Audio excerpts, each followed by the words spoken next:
नमस्कार बंधू भगिनींनो, ज्याने मन जिंकले त्याने संपूर्ण जीवन जिंकले. धनाने श्रीमंती मिळते, तनाने ताकद मिळते, पण शांत आणि समाधानी मनच जीवन खऱ्या अर्थाने आनंदी आणि सुंदर बनवते. आज आपण ह्याच अत्यंत महत्त्वाच्या विषयावर बोलणार आहोत. सर्वात मोठे काय, तन, मन की धन? प्रत्येक माणूस आयुष्यभर या तिन्ही गोष्टींसाठी धडपड करत असतो. चांगले शरीर हवे, शांत मन हवे आणि भरपूर पैसा हवा. पण प्रश्न असा आहे, जर तिन्हीपैकी एकच गोष्ट निवडायची वेळ आली तर सर्वात मोठे काय, तन, मन की धन? आज आपण या विषयाचा खोलवर विचार करू. मित्रांनो, आपले शरीर म्हणजे देवाने दिलेले मंदिर आहे. जर शरीर रोगी असेल तर पैसा असूनही आनंद मिळत नाही. हेल्थ इज वेल्थ हे विसरून आज अनेक लोक पैसा कमवण्यात इतके व्यस्त झाले आहेत की ते स्वतःच्या शरीराकडेही दुर्लक्ष करतात. झोप कमी, शरीरावर आणि मनावर ताण जास्त, चुकीचा आहार, शरीराला व्यायाम नाही आणि मग वयाच्या 40शीतच औषधांची पिशवी हातात येते. उदाहरण द्यायचं झालं, एक व्यापारी असतो, अगदी कोट्याधीश असतो. रात्र म्हणू नको की दिवस म्हणू नकोस, सतत धन मिळवण्यासाठीच कष्ट करत असतो. ना पुरेशी झोप की पुरेसा व्यायाम, ना प्राणायाम, ना शारीरिक आराम, ना मानसिक व्यायाम. काबाड कष्ट करून खूप संपत्ती मिळवली, मोठा बंगला, महागडी गाडी, नोकर चाकर, सर्व सुखसुविधा घरात आणल्या. या बदल्यात त्याला काय मिळाले? सगळे आजार, diabetes, blood pressure, heart problem, वातविकार. हेच डॉक्टरांनी अनेक बंधने घातली. गोड, आंबट, तेलकट यांसारखे चविष्ट पदार्थ खाण्यास बंदी. शारीरिक आणि मानसिक तणाव घेऊ नका, आराम करा, अशी अनेक बंधने आली. शिवाय हॉस्पिटल, डॉक्टर, गोळ्या, औषधे यांची हजारो आणि लाखोंची बिलं आली. मग त्या दगदग करून कमावलेल्या पैशाचा उपयोग काय? पण त्याच्या अगदी उलट, त्याच गावात एक शेतकरी राहायचा. साधे जीवन जगत होता. साधे अन्न, शेतात पुरेशी मेहनत, रात्री शांत झोप, त्यामुळे शारीरिक आणि मानसिक ताण कमी. शेतात काम करताना शरीराला पुरेसा व्यायाम मिळायचा.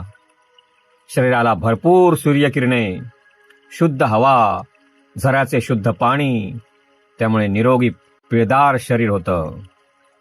रोग प्रतिकार शक्ती उत्तम, कमाई कमी होती, त्यामुळे गाडी, बंगला, बँक बॅलन्स यांसारख्या ऐशो आरामाच्या गोष्टी त्याच्याकडे नव्हत्या.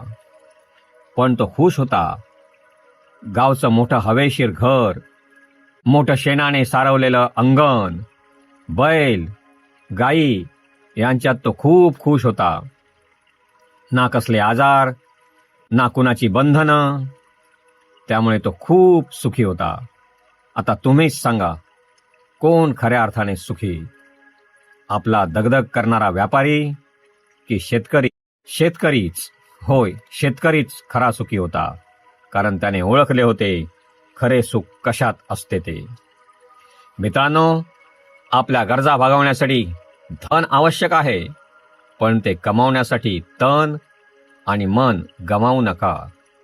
लक्षात ठेवा, आरोग्य गेले तर काहीतरी जाते, चारित्र्य गेले तर खूप काही जाते, पण मनःशांती गेली तर मात्र सर्व काही हरवते.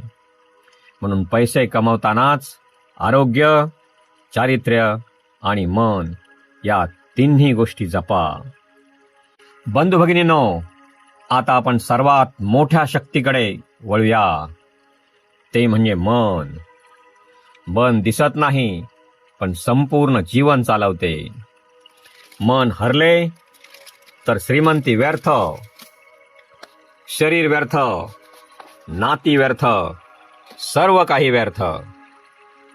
तन चंगा तो मन चंगा, आणि मन चंगा तो काटवट में भी गंगा, म्हणजेच सब कुछ चंगा.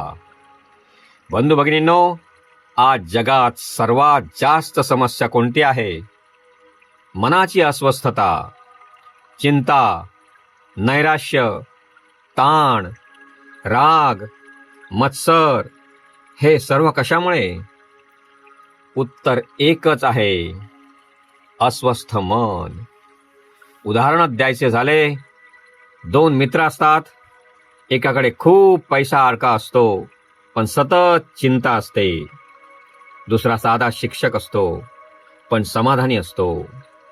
एक दिवस श्रीमंत मित्राने आपल्या शिक्षक मित्राला विचारले, तू इतका आनंदी कसा रे? तेव्हा शिक्षक मित्र म्हणाला, मी जे आहे त्यात आनंद शोधला, पण तू जे नाही त्याच्या मागे धावत राहिलास. जर मन मजबूत असेल तर गरीब माणूसही आनंदाने जगू शकतो. स्वामी विवेकानंदांकडे पैसा नव्हता, पण महान विचार होते. डॉक्टर APJ अब्दुल कलाम गरीब घरातून वर आले, पण समाधानी मनातील जिद्दीमुळेच भारताचे राष्ट्रपती झाले. आपले नरेंद्र मोदी साहेब खूप गरिबीत जन्माला आले, पण आयुष्यभर सत्कर्मे करून फक्त आपल्या देशाचेच नाही तर अवघ्या जगाचे लाडके पुढारी बनले. हे शक्य झाले फक्त आणि फक्त त्यांच्या आध्यात्मिक मनानेच. सुदृढ मनासाठी सुदृढ शरीर लागते, हे त्याने ओळखले होते. म्हणून त्यांनी धनापेक्षाही तन आणि मन यांनाच प्राधान्य दिले. त्यांनी अवघ्या जगाला योगा आणि प्राणायाम करायला लावले. ते धनाने श्रीमंत नाहीत, पण तनाने आणि मनाने अतिश्रीमंत आहेत. उगाच नाही, वयाच्या 75तही ते जगाशी आपल्या देशाचा व्यापार आणि मैत्री वाढवण्यासाठी जगभर प्रवास करीत आहेत. अवघ्या जगाला त्यांचे विचार पटत आहेत. हे केवळ त्यांच्या आध्यात्मिक विचारांमुळेच शक्य झाले. मित्रांनो, एक छोटासा प्रयोग करूया. डोळे बंद करा आणि कल्पना करा, तुम्ही धनवान आहात. तुमच्याकडे खूप पैसा आहे, पण मन मात्र शांत नाही. ते अजून पैशाचाच विचार करीत आहे. झोप लागेल का? मुळीच झोप लागणार नाही. दगदग करून कमावलेल्या संपत्तीविषयी चिंता, भीती वाटत राहते. त्याच्या संरक्षणाचा विश्वास नाही. सांगा, तुम्ही आनंदी राहाल का? तुम्हाला झोप येईल का? मुळीच नाही. म्हणून मित्रांनो, लक्षात ठेवा, मन शांत असेल तर झोपडी महाल वाटते. मन चंगा तो सब कुछ चंगा. बंधू भगिनींनो, धन आवश्यक आहे. पैसा नसला तर जीवनात अनेक अडचणी येतात. अन्न, वस्त्र, निवारा, शिक्षण या मूलभूत गरजा भागवण्यासाठी धन खूप आवश्यक आहे. पण धन म्हणजे सुख नाही. उदाहरणच द्यायचं झालं, एका गावात एक करोडपती असतो आणि एक भिकारी असतो. भिकारी मंदिरासमोर शांत झोपायचा, पण करोडपती रोज झोपेच्या गोळ्या घ्यायचा. त्या घेऊनही त्याला पुरेशी झोप मिळत नसे. कारण झोप पैशाने विकत मिळत नाही. पैसा काय विकत घेऊ शकतो? पैसा घर विकत घेऊ शकतो, पण घरातील प्रेमाचे सुख नाही. पैसा औषध विकत घेऊ शकतो, पण आरोग्य नाही. पैसा महागडे घड्याळ विकत घेऊ शकतो, पण वेळ नाही. पैसा कामगार विकत घेऊ शकतो, पण खरे मित्र नाहीत. मित्रांनो, ज्याला आपण मी म्हणतो तो केवळ आणि केवळ एक आत्मा आहे. आठवा, आपण जन्मताना काहीच आणलं नाही आणि मरतानाही काहीच नेत नाही. आपण कमावते झालो की इतरांप्रमाणेच धन कमावण्याच्या शर्यतीत पळू लागतो. त्यावेळी आपण आपल्या तनाच्या आणि मनाच्या आरोग्याचा काहीच विचार करत नाही. आपण इथे कमावलेले सर्व काही इथेच सोडून जातो. एवढेच काय, तर आपल्याला आपल्या देवाने आणि आईवडिलांनी दिलेले हे शरीरही इथेच ठेवून जातो. केवळ आपला आत्माच निघून जातो. म्हणून धन कमवा, पण धनाचे गुलाम होऊ नका. धन हे साधन आहे, पण जीवनाचे ध्येय नाही. मग जीवनाचे ध्येय काय? सत्कर्म करा, सद्गुणी आणि सदाचारी बना. बंधू भगिनींनो, जीवनात तिन्ही गोष्टी आवश्यक आहेत. निरोगी तन, शांत मन, पुरेसे धन, पण संतुलन महत्वाचे आहे. आज लोक धनासाठी आरोग्य बिघडवतात, नंतर बिघडलेल्या आरोग्यासाठी कमावलेल्या धनापेक्षाही जास्त खर्च करतात. उदाहरणार्थ, मोबाईल कितीही महागडा असो, पण त्यात बॅटरीच नसेल तर त्याचा काहीही उपयोग नाही. तसेच धन कितीही असेल, पण मन शांत नसेल तर जीवन रिकामेच वाटते. मित्रांनो, मन शांत ठेवण्यासाठी अध्यात्म आवश्यक आहे. अध्यात्म म्हणजे फक्त देवपूजा नाही, फक्त नामस्मरणच नाही, तर अध्यात्म म्हणजेच सद्गुण, चांगले विचार, चांगले कर्म, दुसऱ्यांना मदत करणे, स्वभावातील नम्रता, कोणालाही त्रास न देणे, दुसऱ्यांना न लुबाडणे, योग्य मार्गानेच धन मिळवणे, सर्व प्राणीमात्रांत देव शोधणे म्हणजे अध्यात्म. मित्रांनो, आता तुमच्या लक्षात आलं असेल की तन, मन आणि धन यांपैकी श्रेष्ठ काय? मन हे सर्वांपेक्षा श्रेष्ठ आहे. मन म्हणजेच आत्मा, अध्यात्म म्हणजेच आधी आत्मा. म्हणून आवश्यक तेवढे धन कमावतानाच आधी आत्म्याकडे लक्ष द्या. बंधू भगिनींनो, संत तुकाराम महाराजांकडे धनाची मोठी संपत्ती नव्हती. त्यांनी ती कधी मिळवलीही नाही.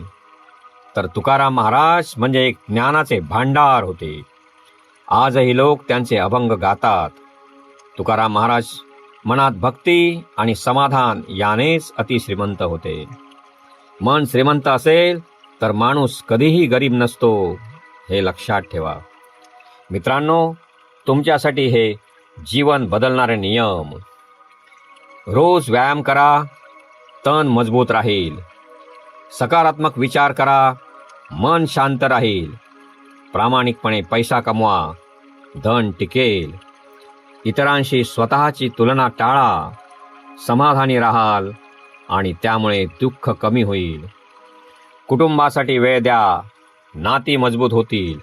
देवावर विश्वास ठेवा, मनाला आधार मिळेल.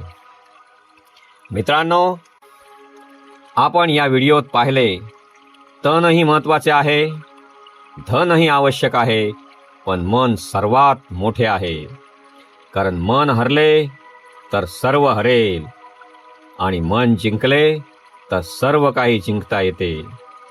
बंधू भगिनींनो, धनाने सुविधा मिळते, तनाने शक्ती मिळते, पण मनाने जीवनाचा खरा अर्थ मिळतो. आणि म्हणूनच तन आणि धन हे महत्त्वाचे आहेतच, पण सर्वात मोठे म्हणजे चांगले मन, जे सुविचारी, सद्गुणी आणि सदाचारी असेल. बंधू भगिनींनो, हा व्हिडिओ शक्य झाल्यास अधूनमधून ऐका. नक्कीच तुम्हाला तुमच्या जीवनाचा खरा अर्थ समजेल. एवढेच सांगून मी दीपक जाधव सर तुमची रजा घेतो. आता भेटूया पुढच्या व्हिडिओत. बंधू भगिनींनो, व्हिडिओ आवडल्यास लाईक करा, तुमच्या मित्रांना शेअर करा, त्यांचंही भलं होऊ द्या, आणि चॅनलला सबस्क्राईब जरूर करा. धन्यवाद.